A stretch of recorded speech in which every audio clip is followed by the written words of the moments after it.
Banlieue. Je ne suis pas Hamlet, même si comme lui j'ai pu m'égarer entre être et non-être.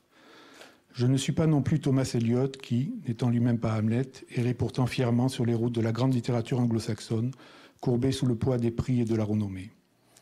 Je ne suis pas davantage Ulysse ayant perdu le chemin d'Ithaque, bien que j'ai moi-même aussi mon Ithaque perdu, dont la route, allant de Tallinn à Tachir, grosse d'innombrables dangers, mais interdite depuis longtemps, non pas certes à cause du sortilège d'une Calypso m'ayant retenu sur son île par quelques promesses d'immortalité.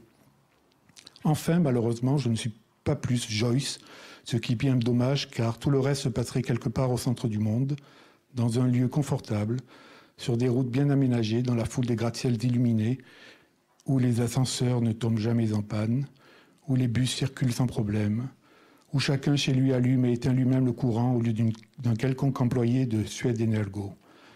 Ainsi, plongé dans mes pensées, j'arpenterai mon bureau bien chauffé, où, réveillé d'un coup, je m'assierai à ma table pour écrire. Non, je ne suis pas Hamlet, même si, comme lui, je me suis égaré entre être et non-être.